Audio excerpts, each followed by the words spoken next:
सके। अरविंद केजरीवाल और उनके साथ 100 लोगों का काफिला लगातार आगे बढ़ रहा है। दरअसल ये पीएम आवास का घेराव करना चाहते हैं E20 पॉलिसी के खिलाफ। अरविंद केजरीवाल सीधे तौर पर आप तस्वीरों में देख सकते हैं कि किस तरह से लाखों की तादाद में पिटीशंस को लेकर के सीधा पॉलिसी जो एथेनॉल है उसके इस्तेमाल से खराब होती जा रही है। लेकिन आपके नेताओं को डिटेन किया जा रहा है, पुलिस प्रशासन ने यहीं रोक दिया। क्या तैयारी अगली और क्या E20 मुद्दा सरकार के लिए सबसे बड़ी मुसीबत? देखिए, हम लोग देश भर से जितने भी पटिशन लगभग प्राप्त हुए, रिसीव हुए अरविंद केजरीवाल जी को 4 लाख पटिशन प्राप्त हुए। उसमें 2 मांगे थे मुख्य रूप से। पहली मांगे ये थी कि हमें पेट्रोल पंप पे दोनों ऑप्शन दी जाए। अगर जनता चाहे तो वो E20 पेट्रोल ले, नॉर्मल पेट्रोल लेना नॉर्मल पेट्रोल ले, और E20 पेट्रोल जो हैं उनको नॉर्मल डिस्काउंटेड रेट पर दिया जाए, नॉर्मल रेट पर ना दिया जाए। लेकिन जब ये मांगे को लेके हम लोग प्रधानमंत्री कार्यालय की तरफ जनता की आवाज़ को लेके हम लोग आगे बढ़ रहे थे, तो हमें केजरीवाल इस गाड़ी में जा रहे हैं, आगे तो बढ़ने नहीं दिया आपको, पीएम आवास तक जाने नहीं दिया। हमें दिल्ली पुलिस ने रोक लिया यहीं पे। उनको सब लगता है, जब स्टूडेंट प्रदर्शन करता है तो उन्हें लगता है ये भी आतंकवादी, किसान करता है ये भी आतंकवादी। एक जो पीड़ित व्यक्ति है जिसकी गाड़ियाँ बार बार खराब हो रही है, वो प्रधानमंत्री जी से मिलना चाहता है तो वो भी आतंकवादी। अरविंद केजरीवाल जी मिलने जाते, जनता की आवाज़ पहुँचाने जा रहे थे, तो उन्हें भी रोक दिया गया। लेकिन दिल्ली सवालों से इतना डर क्यों रही है? सरकार सवालों से डरती है क्योंकि वो ट्रंप के कब्जे में है। ट्रंप जो अमेरिका है सबसे ज़्यादा इथेनॉल उत्पादन करती है, वो मजबूर है अमेरिका से इथेनॉल खरीदने के लेके, और ज़बरदस्ती दिल्ली की जनता पे, देश की जनता पे ये थोप रहे हैं। ये सरकार कैसे आंखें मिला के, जब चोरी होती है तो कैसे आंख मिला के बात करेगी? अरविंद केजरीवाल जी ने 1 महीने पहले पीएम को लेटर दिया था, मैं आपसे मिलना चाहता हूँ इथेनॉल के मुद्दे पे, लेकिन दिल्ली पुलिस के लोगों ने यहीं रोक दिया। लेकिन दिल्ली पुलिस के लोगों ने कहा कि जितने पटिशन हैं आप हमारी गाड़ी में डालिए, हम प्रधानमंत्री कार्यालय तक पहुँचाएंगे और आपको इसका रिसीविंग देंगे। ले जाया जा रहा है सर, मोदी जी देश चला रहे हैं या फिर व्यापार कर रहे हैं, जैसे नारे आप लोग लगा रहे थे। गुलाम देश नहीं चलाते कभी। हमारा प्रधानमंत्री गुलाम है, अमेरिका का गुलाम है। हमारी जनता गुलाम नहीं है, हमारा राजा ही गुलाम हो गया है। ये बड़े शर्मनाक बात है हमारे देश के लिए कि हमारे लोकतंत्र को ख़त्म कर दिया गया है। एक देश दूसरे देश के एक बंदे ने, जिसका नाम ट्रंप है, उसने हमारे प्रधानमंत्री को गुलाम बनाया और प्रधानमंत्री के साथ पूरे लोकतंत्र को गुलाम बना दिया उसने। तो जो राहुल गांधी कहते हैं कि पीएम मोदी इस कॉम्प्रोमाइज वही नजर आ रहा है। सारे आम आ रहा है। क्यों आज लोकतंत्र के अंदर 3 बार के मुख्यमंत्री को क्यों नहीं जनता, क्यों प्रधानमंत्री से नहीं मिलने दिया जा रहा? क्यों आप लोग हम लोग से नहीं मिलने दिया जा रहा? राज्यसभा सांसद क्यों नहीं मिल सकते प्रधानमंत्री से? क्यों एक आम आदमी आज प्रधानमंत्री से नहीं मिल सकता? क्या वजह है ये? हैं? क्यों इतना डर है इस सरकार के अंदर? क्योंकि सरकार के पास जवाब नहीं है। ये जवाबहीन सरकार है, इनके पास कोई जवाब नहीं है। ये एक आम आदमी का जवाब नहीं दे सकते। आप प्रधानमंत्री का इंटरव्यू नहीं ले सकते हो कभी जिंदगी में, ध्यान रखना। प्रधानमंत्री नरेंद्र मोदी की बात करते तो अब तो आजकल रील भी बना रहे हैं। हाँ, हेलो माय फ्रेंड्स, ठीक है। जैन जी पे, देश का प्रधानमंत्री कभी जैन जी पे डंडे नहीं चलवाता जंतर मंतर पे, ये बड़ी शर्मनाक बात थी। ठीक है, हमारे बच्चे मर रहे थे, आप पेपर लीक करवा रहे हो, आपका नेता, और आपको उसका एक रिजाइन लेने के लिए 1.5 महीना जंतर मंतर पे लोगों को धरना देना पड़ा। यहाँ बात मूल्य ही नहीं रह गई किसी चीज़ के लोगों के अंदर। क्या लगता है E20 के मुद्दे पर कब तक सरकार सुनेगी और कब तक आप लोगों को धरना देना? ये अंधे बहरों की सरकार है, गूंगे बहरों की सरकार है। यहाँ कुछ नहीं है, ये कभी नहीं सुनेगी। हम लोग तो लोकतंत्र बचाने की लड़ाई लड़ रहे हैं। ये लोकतंत्र बचाने की लड़ाई है। ये इनको सुनाई दे या ना दे, ये लड़ाई जारी रहेगी। अगर प्रधानमंत्री सीधा आपको सुने, हालांकि वो सुनते तो नहीं है, लेकिन आप क्या सवाल करना चाहेंगे, क्या बात कहना चाहेंगे? क्योंकि मन की बात आपकी है, गाड़ियाँ आपकी खराब हो रही है। सिर्फ गाड़ी तो हम साइड में रख सकते हैं, उससे पहले तो बहुत सारी बातें प्रधानमंत्री से करने के लिए कि ये हालात कैसे पैदा कर दिया आपने। हमने किस उम्मीद से आपको वहाँ बिठाया था? 2013 के देश का और आज के देश में कितना फ़र्क आ चुका है। ये फ़र्क का जवाब मांगेंगे हम। ये तो नया भारत है ना, कहा जा रहा है नया भारत, आत्मनिर्भर भारत। 13 के बाद ही बना है नया भारत। 13 से पहले भारत नहीं था, है नया भारत, गुलाम भारत। नया भारत नहीं, गुलाम भारत। 2000 आत्मनिर्भर भारत नहीं, गुलाम भारत, गुलाम प्रधानमंत्री। जो हम अमेरिका के गुलाम हैं, हम और किसी के गुलाम नहीं। हमारा प्रधानमंत्री, हमारा राजा गुलाम हो गया। हमें बड़ी शर्म की बात है। एक छोटा सा प्रदर्शन, लोगों से ज़्यादा पुलिस वाले हैं यहाँ पे। क्यों? लोगों से ज़्यादा पुलिस वाले क्या कर रहे हैं यहाँ पे? अगर लोकतंत्र है तो हमें जाने दो ना प्रधानमंत्री से मिलने, हैं? ठीक है। अब ये 3 बार के मुख्यमंत्री अरविंद केजरीवाल जी, उन्होंने आपसे टाइम मांग रखा है, क्यों आप उन्हें समय नहीं दे रहे हो? हैं? क्यों एक आम आदमी प्रधानमंत्री से नहीं मिल सकता? राजधानी दिल्ली में अब जनता को उकसा रहे हैं, भड़का रहे हैं, इस तरीके के जो आरोप है वो सामने आ रहे हैं। सर से सौरभ जी हैं। सौरभ जी, आप लोगों को जाने नहीं दिया गया, पीएम मोदी रील बना रहे हैं, E20 के मुद्दे पर अभी भी चुप। अभी नहीं मैडम, हो गया। नमस्कार सर कुछ तो बोलिए, आप इतना प्रदर्शन कर रहे हैं, मीडिया को बाइट नहीं देंगे? देखिए, आम आदमी पार्टी के नेताओं की खासियत एक ये भी है कि जब भी उनसे बात करो तो वो बात से किनारा कर लेते हैं, सवालों का जवाब वो नहीं देते, या तो फिर उन्होंने मीडिया चुनी हुई होगी कि जिन जिनको बाइट देनी है। बहरहाल ये तो तमाम नेताओं में नजर आता है, लेकिन दूसरी तरफ E20 का मुद्दा जो देश का मुद्दा बन चुका है, E20 से आम जनता प्रभावित हो रही है सर लगातार, लेकिन सरकार के जो संज्ञान होना चाहिए, क्या वो नजर आ रहा है इस मुद्दे को लेकर? कहाँ संज्ञान नज़र आ रहा है? आपको नज़र आ रहा है?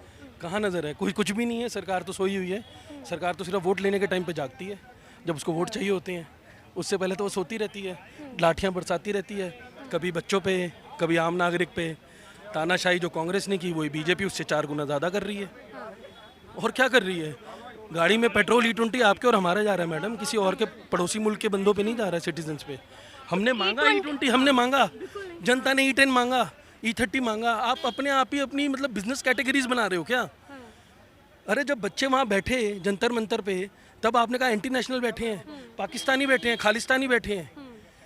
अरे इनको लगा कि पता नहीं क्या ही पाकिस्तान ने इन्फिल्ट्रेशन करके भेज दिया इनकी सरकार गिराने के लिए। ऐसा नहीं होता मैडम, ये सब ऊपर बैठे जानते हैं। जो पीएम के नीचे चाटुकार बैठे हैं ना, मैं उनको बताना चाह रहा हूँ ये साफ साफ कि आप चाटुकारता छोड़ दो, नहीं तो मोदी जी की छवि तो आपने धूमिल कर ही दी है, और आप अपनी बीजेपी को भी ले डूबोगे। मैं बिल्कुल स्पष्ट शब्दों में एक आम नागरिक की तरह बोल रहा हूँ। तो क्या आपको लगता है जिस तरीके से एक के बाद एक प्रदर्शन सरकार के खिलाफ हो रहे हैं, वो सरकार की उल्टी गिनतियां शुरू हो रही हैं? मैडम ग्राफ नीचे जा रहा है इनका, ये मरेंगे, ये खत्म हो जाएंगे जड़ से, जैसे कांग्रेस खत्म हुई थी। अगर ये नहीं सुनेंगे ना, अगर ये नहीं सुनेंगे जनता की और कान बंद कर लेंगे आंखों से ये और कानों से, तो ये गांधी जी के 3 मंदिर नहीं चलेंगे। ये डेमोक्रेटिक कंट्री है, 27 और 29 खड़ा हुआ है, पब्लिक रोष में है। पब्लिक कह रही है आने दो, आज वोट करा दो मैडम, अगर एक सीट भी आ जाए इनकी तो। अच्छा, E20 का विरोध हो रहा है, लेकिन सरकार तो 100 तक ले जाने की तैयारी में है। मैडम ये ले जाएं 100 तक, ये अपना 300 से 0 आ जाएंगे। ये बात मोदी जी के सामने खड़े होकर बोल सकता हूँ मैं। मेरी गाड़ी 2018 मॉडल क्रेटा है, मैं यहाँ से वृंदावन जा रहा था फैमिली को लेके। आप समझ सकते हैं कि यूपी से होकर गुजरना पड़ता है तो डर लगता है, फैमिली के साथ होता है बंदा कि कहीं रुक जाए, कुछ हो जाए। DND फ्लाईवे पे कहाँ पे मैं मैकेनिक ढूंढूंगा? गाड़ी मेरी बंद होगी। मैंने ठाकुर जी का नाम लिया, मैंने कहा ठाकुर जी इलाज रख लो, बच्चे फैमिली साथ में हैं, मैं इस समय कहाँ जाऊँगा? ना 100 किलोमीटर पीछे, ना 100 किलोमीटर कोई पीछे। तो गाड़ी मैंने स्टार्ट की, मेरी गाड़ी स्टार्ट हो गई। एक बार ही हुआ, मैंने कहा चलो बाई चांस हो गया होगा, येलो लाइट जल पड़ी। उसके बाद जब दोबारा ये मेरे साथ 3-4 बार हो गया, फिर मैं मैकेनिक के पास गया। मैंने कहा यार इसमें क्या प्रॉब्लम आ रही है? कह रहा सर पेट्रोल कौन सा डलवा रहे हो? मैं कहा मतलब पेट्रोल है? तो कहता है नहीं सर कौन सा? मैंने कहा वही 105 वाला, 110 वाला। कहता है सर 170 वाला डलवाना शुरू कर दो। मैंने कहा क्यों? क्या सर उसमें मिलावट हो रही है, ये शिकायत आपकी नहीं सबकी आ रही है, फ्यूल इंजेक्टर में प्रॉब्लम हो रही है, पंप में दिक्कत, पंप खोलना पड़ेगा बदला। मैं कहा यार एक और जनता पे बोझ आ गया। अरे भाई तुमसे मांगा किसने है? तुम क्यों अपनी टांगे कटवाने में खुद ही लगे हुए हो? तुमने एंटी नेशनल घोषित कर दिया वहाँ पे, और खुद ही तुम्हारे बीजेपी के लोग वहाँ पे चाय प्याला पिला के आ रहे हैं सोनम वांगचुक को। तो मतलब पब्लिक ये सब जानती है, अंधी नहीं है, ये जेंजी है, अल्फा आ गए हैं, आपको नहीं छोड़ेंगे मोदी जी। ये चैनल पे चला दो आप। मोदी जी आपकी सरकार जाएगी, बहुत लंबी जाएगी। अच्छा, मित्रों से जो फ्रेंड्स पर स्विच किया है पीएम मोदी ने, ये संकेत क्या है? ये संकेत यही है कि इनको समझ में आ रही है कि पब्लिक इनके खिलाफ हो चुकी है। जो ये तानाशाही पे उतर आए हैं, ये तानाशाही नहीं चलेगी। बड़ा सॉफ्टली और बड़े प्यार से टैकल करना पड़ेगा जनता को। अगर ये नहीं कर पाएंगे तो ये बाय बाय है। 27-29 में आप ग्राफ तो देख मजबूत लीजिए। सरकार की सारे खोखलापन निकल कर खोखलापन है मैडम। इन्होंने कौन सा राज्यसभा मेंबर, कौन सा इन्होंने मेंबर ऑफ पार्लियामेंट नहीं खरीदा? ये आप और हम लोगों से ही तो पैसा खींच रहे हैं, पैसा खींच के खरीद रहे हैं। देश की तरक्की क्या हो रही है? रोडों पे वही गड्ढे हैं, क्लाउड सीडिंग करा रहे हैं। बताइए, पहले तो पेट्रोल को लेकर हाहाकार मचा, महंगा हो गया, हालांकि सरकार का दावा था सस्ता मिलेगा। दूसरी तरफ E20 से गाड़ियां खराब हो रही हैं, तो फिर सरकार आखिर योजना या नीति बना रही है तो किसके फायदे के लिए बना रही है? मैडम ये योजनाएं नीतियां हमारी पब्लिक के लिए तो होती नहीं है, ये पेपरों में रह जाती हैं और पेपरों में बंद होके ये चाहे राम जी कर दें, चाहे 2G कर दें या 3G कर दें, जनता को जब तक बेनिफिट नहीं मिलेगा तब तक इनका बेड़ा पार नहीं होने वाला। और राम जी का जो ये झंडा लेके चलते हैं, राम जी हर एक के दिल में बसते हैं। और ये मेरे को, मैं चैलेंज कर देता हूँ आपके इसमें संबित पात्रा जी को, जब वो सामने होंगे मेरे, तो वो कितने बड़े महान पंडित और ज्ञाता हैं, मेरे आमने सामने आके बैठ जाएं तो श्लोकों का संस्कृत का विचरण कर लीजिए, आप सुना दीजिए 4 लाइनें और मैं आपको 4 लाइनें सुना दूं, तो फिर वहीं पे फैसला हो जाएगा कौन सबसे बड़ा हिंदू है। अरे खाली खोखलापंती है, राम तो हर एक के दिल में है। आप राम को लाएं, आप कौन होते हैं राम को लाने वाले? राम तो हर एक के दिल में बसते हैं। चलिए राम को ले आए जैसा प्रचार किया गया, हनुमान लेकिन जी को राम नचा रहे मंदिर हैं, में पतंग उड़ा चोरी। रहे हैं, ये तो सबसे बड़ा धब्बा है। हमें तो ये हैरानी हो रही है कि जनता सोई हुई है, ये जनता राम भक्त है या मोदी भक्त है। मेरे को तो ये समझ में नहीं आता कि इतना बड़ा चंदा चोरी हो गया, उस पर फाइलें हो गई, सब कुछ हो गई, वो बंदा बरी भी हो गया, किसी को कुछ फर्क नहीं पड़ रहा। ऐसे लग रहा है जैसे जनता सोई हुई है। जनता को सोने दो, एक एक करके सबका नंबर आएगा, जब सबका नंबर लगेगा तब वो चिल्लाएगा। तो मतलब सरकार के खिलाफ जन आक्रोश ही है जो सत्ता परिवर्तन की वजह पर। इसलिए मैं कोई पोस्ट थोड़ी ना हैंडल कर रहा हूँ, मैं कोई नेता थोड़ी ना हूँ, मैं तो एक आम आदमी हूँ मैडम, आपकी तरह। मैं परेशान वो भी हुआ, प्रभावित है E20 से, आपने पूरा बता दिया कि कैसे फैमिली के साथ उनको। मैं फैमिली के साथ था। अगर यही मैं कहीं लॉन्ग रूट पे होता, कहीं होता, तब उसके बाद मेरी परिवार की, पुलिस तो छोड़ ही दो आप, पुलिस तो मरे हुए से भी सोने की चेनें खींच लेती है, आप और मैं जानते हैं। मैं तो कोई डरता नहीं, मैं तो किसी मोदी के सामने भी आप खड़ा कर दो तो मैं ऐसी बात करूंगा जैसे आपसे कर रहा हूँ। देखो जी, आप जब डेमोक्रेटिक कंट्री में वोट लेके आए हो तो आपको जवाब देना चाहिए। आप 36 दिन तक सोते रहे जंतर मंतर पे, यही आप 72 घंटे और लेट हो जाते तो आपको पता है आपके डोभाल जी ने क्या कह दिया था, संसद का खराब हो जाता, तब आपकी क्या इज्जत रह जाती। अभी तो आपने बच्चों ने गालियां दी, आपने कहा मैं बड़ा प्रभावी हूँ। ये विक्टिम कार्ड खेलना बंद कर दीजिए मोदी जी। गालियां दी जा रही हैं उनकी स्वर्गीय माँ को, माँ की गालियां या वो गाली, तो आप उस लेवल तक जा ही क्यों रहे हो? आप उससे पहले ही निर्धारण कर दो। अब E20 का शुरू हो रहा है, E20 का काम शुरू हो रहा है, आप देख रहे हैं जनता प्रभावित हो रही है, विचार बन रहे हैं, जंतर मंतर भी बैठेंगे। आप उससे पहले ही आके कह दो ना जी जनता को नहीं चाहिए साफ, मैं साफ करता हूँ। इसमें कोई बैक स्टेप थोड़ी ना होता है। अरे जनता के लिए तो आप आए थे, जब जनता को नहीं चाहिए जो चीज़, उसको क्यों परोसी जा रही है? आपके घर में आपको पनीर की सब्जी खानी है और आपकी मम्मी या आपके वो आलू गोभी ठूसे जाए आपको, तो आप कहोगे मम्मी जी। बड़ा कंसर्न है और इसीलिए अरविंद केजरीवाल सड़क पर निकल चुके हैं।